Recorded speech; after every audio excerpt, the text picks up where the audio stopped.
Smart Move, les nouvelles mobilités au programme comme chaque semaine dans Smart Future. Bonjour Brian Body, bienvenue. Bonjour. Vous êtes responsable application mobile au sein de l'équipe marketing de Beep & Go. Alors c'est quoi pour vous le télépéage ou le péage du futur ? Alors aujourd'hui, Beep & Go est un acteur de la mobilité, donc un acteur du paiement au péage. On commercialise des badges de télépéage que vous connaissez peut-être, des petits équipements qui vous permettent de passer plus facilement au péage dans des voies réservées. C'est plus rapide, c'est plus simple puisque ça vous permet d'éviter de prendre des tickets ou bien de payer avec votre carte bancaire.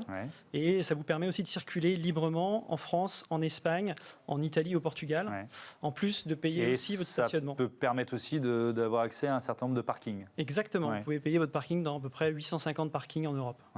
Donc ça, c'est ce qui existe aujourd'hui. Est-ce que vous vous projetez, est-ce que vous imaginez, parce que moi j'ai un système comme le vôtre, c'est vrai qu'on gagne du temps, c'est beaucoup plus fluide. On imagine quoi? Un péage qui serait finalement comme ça pour tout le monde, c'est-à-dire qu'il n'y aurait plus les bonnes vieilles barrières? Alors, il y a différentes choses. Effectivement, le télépéage, c'est vraiment quelque chose qui simplifie la mobilité sur autoroute. Il y a aussi, bien sûr, le système classique que vous payez avec votre carte bancaire. Il y a aussi des initiatives, puisque Beep & Go fait partie du groupe Sanef. Et chez Sanef, il y a des initiatives notamment innovantes qui visent à payer son péage avec le smartphone. Donc, il y a des innovations qui sont en cours sur ce sujet-là. Il y a aussi une expérimentation du péage sans barrière. C'est où ça? C'est dans l'Est? Alors en Normandie, il y a quelques tests qui se font en Normandie. Pour l'instant, voilà, c'est vraiment de l'expérimentation, mais ça montre cette volonté d'innover au sein du groupe sur le péage. Et nous, en parallèle, on travaille plutôt sur des services applicatifs. Alors, expliquez-nous, c'est quoi ce que vous appelez les services applicatifs? Alors, on fait partie donc, de Beep & Go, vraiment dédié au paiement du péage. Et on a justement lancé une application pour l'ensemble de nos clients. On a à peu près 1 600 000 clients déjà équipés de ce badge. Et notre enjeu, il est de les accompagner dans la mobilité au quotidien. Donc, pas seulement autoroutière, mais aussi au quotidien. Donc, ça veut dire quoi? Ça veut dire, je sais pas, proposer des services de mobilité douce? C'est quoi l'écosystème que vous proposez avec cette application? Alors, on a observé que nos clients ne roulaient pas forcément uniquement sur autoroute et avaient besoin d'autres types de services. On leur propose donc de permettre de localiser les services de parking, les stations-service également, les aires de repos. Donc, tout ça va être disponible dans notre première version de l'application.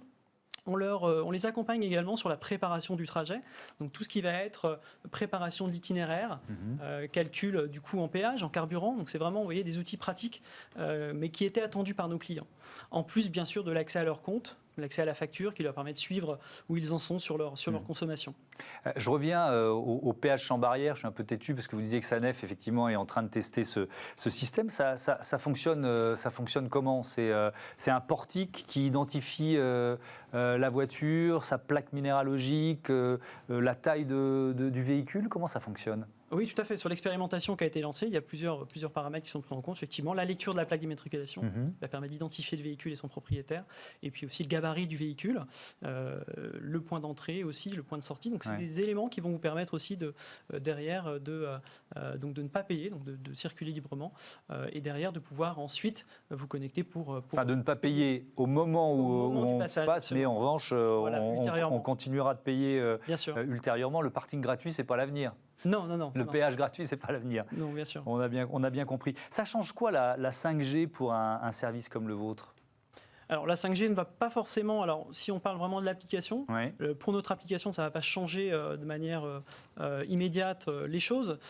Simplement la 5G a de cela de permettre plus de connectivité, et notamment dans les véhicules. Donc pour l'instant nous on n'est pas immédiatement concernés, mais si on se projette à quelques années, on sait que la 5G va permettre beaucoup plus de facilité, notamment dans l'interconnexion entre le véhicule, son propriétaire, la route, son environnement également. Pour l'instant on se projette vraiment très loin, mais ce sera des choses à explorer dans le futur. Oui, parce que c'est l'objectif de cette émission, c'est-à-dire que ça permettra à nos voitures de dialoguer avec l'autoroute, avec le péage aussi d'une certaine façon, la 5G. Potentiellement, oui. C'est ça l'idée. On parlait à l'instant des parkings de demain, donc le pass, il permet d'accéder au parking, ça veut dire quoi? Ça veut dire qu'on rentre plus vite, on accède plus facilement, on a un abonnement plus intéressant, c'est quoi la logique? Alors, en fait, à partir du moment où vous êtes un client avec le badge Télépéage, vous allez pouvoir accéder à ces 850 parkings en Europe. L'entrée, elle se fait avec le ticket. Vous prenez un ticket et vous ressortez librement, facilement, je dirais, puisque vous n'avez pas de carte de paiement à insérer. Ça va simplement être la lecture du badge qui va vous permettre de sortir du parking. Est-ce que vous diriez que la France est plutôt en retard par rapport à d'autres pays justement dans tout ce qui est télépéage et parking ou péage sans barrière?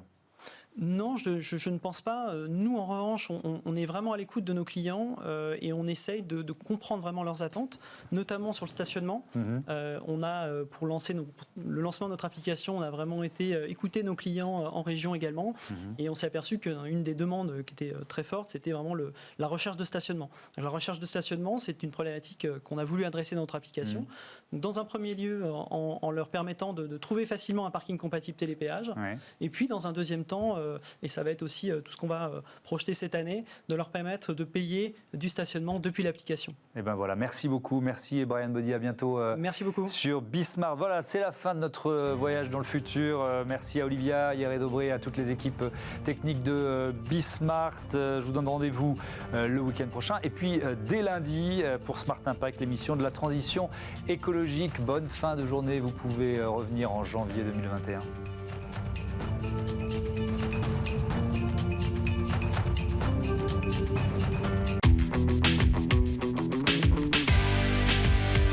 Ce programme vous a été présenté par SEAT.